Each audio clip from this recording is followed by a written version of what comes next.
Hey everyone, Sadness here. Today I'm going to do a highly requested topic, or I guess at least it's been requested twice, which is to do a one-stop video for every artifact set that you need in Egg Inc. I'm gonna bring up some pictures from 2023 of my first dilithium set. This one doesn't need to be updated, but other sets like my prestige set I've been updating along the way. And then I also have my IHR set, internal hatch rate set, that needs to be updated as of like yesterday because of my new monocle. And I figured, what's a better way to explain all of the artifact sets to you than to build them all together? So I've got all of these guys, but of these guys, the only one that we're really going to be keeping is this one at the bottom. To do this together, I'm just going to go ahead and click on this button and delete every set that I have already. It'll be really nice to reorder them anyways, so even the sets that don't need updating, which I think is literally only the dilithium set doesn't need updating, I'll be happy to see reordered, because like sets that are more important should be close to the top, you know? And so we're going to be going through this list in reverse importance order. Everything's cleared. So set number 1 is going to be an Enlightenment Farm box earning set. First off, we of course need our Brilliant Light of Eggendil, your best Gusset, of course, equipped with Clarity Stones, your best Ankh equipped with Clarity Stones, and your best necklace equipped with Clarity Stones. So that's our first set. Now this is your clicking the red button enlightenment set to earn box. You're also gonna want an offline enlightenment set, which includes your best chalice so that you can get to 10 billion chickens. Of course, we must equip the Clarity Stones, and also your best lunar totem, equipped once again with Clarity Stones. So that's the second enlightenment set that I find useful for enlightenment.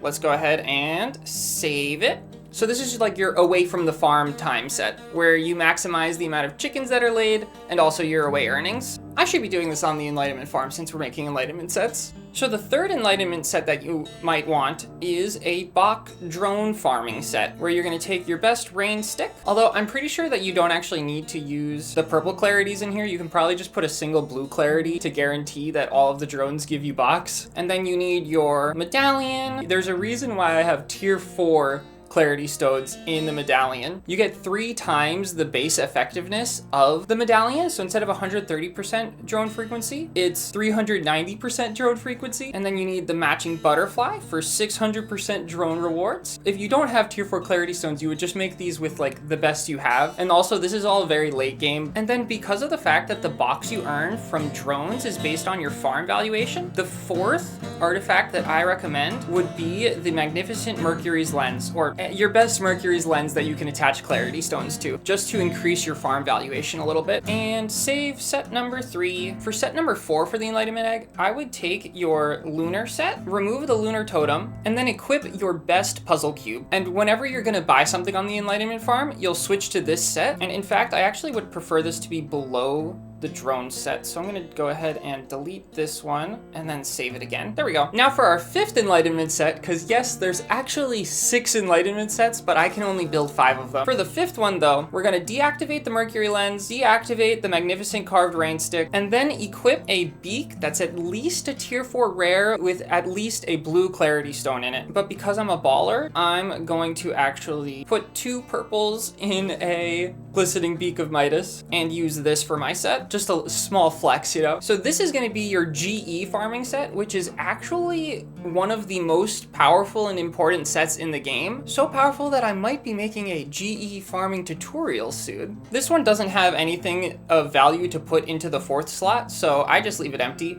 But you could put whatever your favorite artifact is there. So you know what? I will put my favorite artifact there. The tier 4 legendary actuator gets slotted in. Each of those cost me 100,000 GE to place. But either way, in goes the actuator set. Hell yes. For set number 6 on your enlightenment farm, this is your hijack clothes set. And what I mean by that is it's kind of like a hack to increase your earnings bonus. So like right there, it says my earnings bonus is 5.132 decillion%. If you have a a tier 4 legendary Book of Basin. If you don't, I wouldn't make this set, but if you do, you can make this set. But I'll make a dummy version of this set just for funsies. You would use your tier 4 legendary Gilded Book of Basin and attach 2 tier 4 Clarity Stones to it. Then you would use your tier 4 legendary Brilliant Light of Eggendil and attach 3 tier 4 Prophecy Stones to it. And then you just have to find any 2 3-slot legendaries that you have lying around. The canonical example is the Butterfly and the Toilet Seat, just because they're so common. In the Toilet Seat, you would put in either 1 tier 4 Clarity Stone and 2 tier 4 Prop Stones,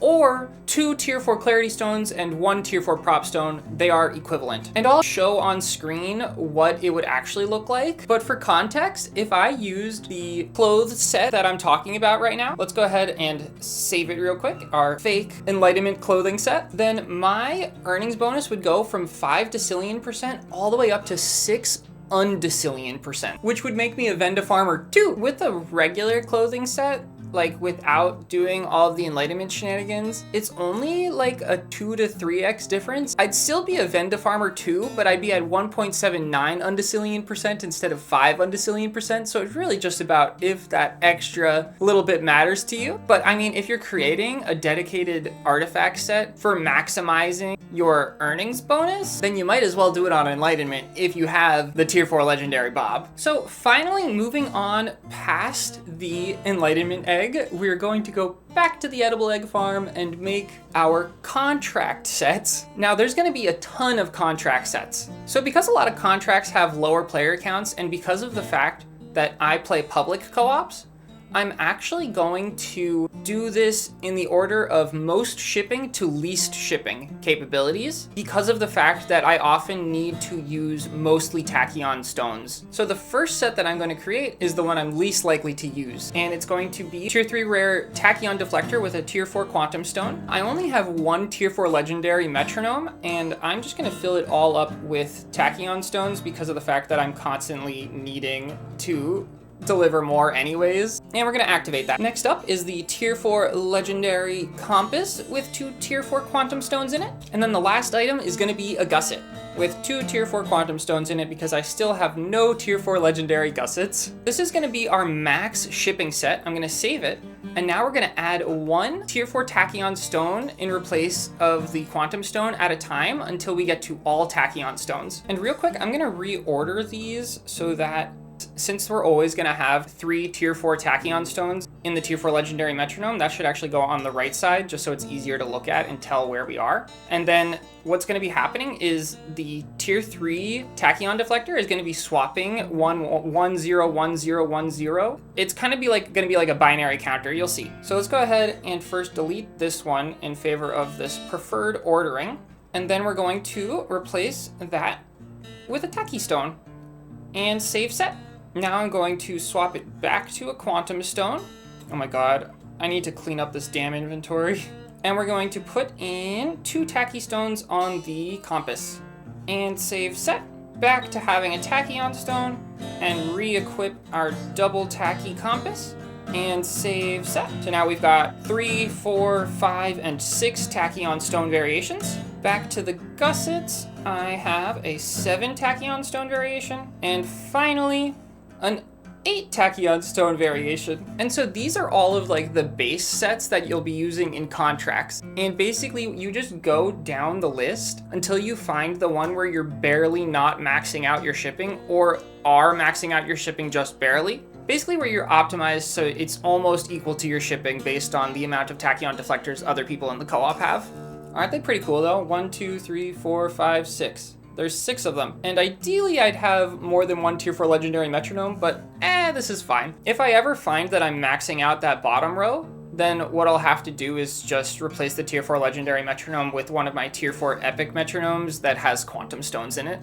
Next up is my contract initialization set. So whenever I first load into a contract, because of the fact that having tachyon deflectors and ships in a bottles equipped increases your contract score at the end of the contract, I always immediately equip this set of artifacts. My tier 4 tachyon deflector, my tier 4 ship in a bottle, my tier 4 legendary Aurelian brooch, because drones are always more effective when you have very few chickens on the farm, since your farm valuation is high compared to your base income from running chickens. And because of the fact that sometimes contracts are like on edible egg, I also like to give myself a research discount to afford those more difficult to afford upgrades. So this is what I always equipped when I first start out on a contract. Now tear it all down, because next up we need none of those. So this next one is my contract IHR set, internal hatchery rate set. For this set, we just need to equip 2 artifacts that have 3 life stones each, as well as your best gusset with as many life stones as it'll hold. I wish that was a tier 4 legendary gusset, but screw me. And then finally, your best boost booster, Dilithium Monocle. Mine doesn't have any life stones in it, but we can fix that. I just got this thing. This is my new shiny toy. This is why we're doing this video and me reconstructing all of my sets. And I'm gonna put the gusset on the left just so that it like lines up better with the sets that I already have in here. I apologize, I lied. It's supposed to be a tier 4 legendary chalice in the slot of one of these guys. So that's the set that we're gonna save. The reason why this set's important is because when you're on a contract, you often want to boost to get the most amount of egg laying rate possible. And so you want your IHR set to have a gusset in it so that it goes past the default of the 11 billion chicken limit up to the 13 billion chicken limit. And that's it for contract sets. The next set that we're gonna do is very similar. This is just gonna be our general IHR set. I'm just gonna deactivate our jeweled gusset and put back in that necklace that I had before. It's so hard to find things in this menu. Okay, so these 4 artifacts make up the general IHR set, which is very similar to the contract IHR set, except we get even more IHR by adding a 3rd life stone on the 4th artifact, since we don't need to worry about going beyond the chicken hab limit using this set usually. This is like in the category of prestige sets now that we're on, so all of the remaining sets are gonna be used for prestiging, which is why they're all the way at the top, because prestiging is the most time-sensitive thing you can do in the game. So it was important to have them all the way at the top like this. And since we're doing prestiging, next up we're going to actually equip our prestige set. This is the set that you use when you actually hit the prestige button and when you're like running chickens. It consists of your best Book of Basin with as many tier 4 props as fit on that Book of Basin, your best feather with a tier 4 prop, and this prestige set actually depends on how far into the game you are. If you don't know what the best prestige set is for you, then I would recommend going and watching my How to Prestige Like a Pro video to decide what prestige set you should put here. But it's basically just whatever artifacts maximize your running chicken earnings. For me, it's my tier 4 legendary Ankh with 3 tier 4 prophecy stones, and finally my tier 4 legendary necklace with 3 tier 4 prophecy stones. And I'm just gonna reverse these 2 and then save. Now, one thing that I didn't tell you is that my thumb only goes halfway up the screen, and so in fact I actually kind of made the order of the prestige artifacts in a specific way such that the ones that are more important, which are the IHR set and the prestige set, those are like the most time sensitive ones, get closer to the center of the screen so that I can reach the button better with my thumb. But next up, we're gonna be doing the 3rd most important time sensitive prestige artifacts, which are your dilithium set. Dilithium increases the duration of your boosts, and whenever you're prestiging, you need as many boosts as possible. So here we go, we have a tier 4 legendary necklace with 3 tier 4 dilithium inserted, a tier 4 Aurelian brooch with 3 dilithium inserted, a tier 3 legendary Ankh with 3 dilithium inserted, and finally the tier 4 legendary toilet seat with 3 dilithium inserted, and save. And now, after a bit over an hour of me scrolling back and forth through my artifacts, we're on to the last set, which is the least time sensitive prestige set. It consists of your best Book of Basin, your best feather equipped with your best lunar stone, your best necklace equipped with lunar stones, there it is, and last but not least, your best lunar totem equipped with lunar stones. And this is your lunar stage set. Although maybe not strictly necessary if you never plan on lunar staging, I really recommend trying it out. It's like a really low pressure, low stress way of prestiging. Gets you actually quite a lot of soul eggs, especially with all the collectible buffs. Quick recap, we have RCB enlightenment set, away enlightenment set, purchasing enlightenment set, early enlightenment set, golden egg farming set, my fake enlightenment clothing set. Those are our 6 enlightenment sets. Then we have our contract sets. We have a gradient from most quantum stones to least quantum stones in all of our best artifacts. And yes, the tier 3 rare is better than the tier 4 common deflector. If you have a tier 4 shiny deflector, you should use that instead, but having the stone slot's extremely important. Then our start of contract set, just to maximize contract score by equipping a ship in a bottle and a deflector. Then our contract IHR set, which will let us go up to the maximum amount of chickens that we can have. And then our prestige sets. Also look, this is beautifully positioned where my thumb can just reach the 2 activate buttons that I need. I am so happy about this. But it includes the IHR set, prestige set, the dilithium set, and then finally, the lunar set. That is every single set in Egg Inc that you will probably ever need. Of course, these are all gonna look extremely different depending on what artifacts you have individually. But other than that, I can't envision myself ever needing to change this set again, unless some like new update comes out that changes the meta of the game. But yeah, thanks everybody so much for watching, and I hope to see you tomorrow for the next installment in the Egg Week special. Woo! Egg Week. Okay, bye. Bye bye bye bye bye bye bye bye.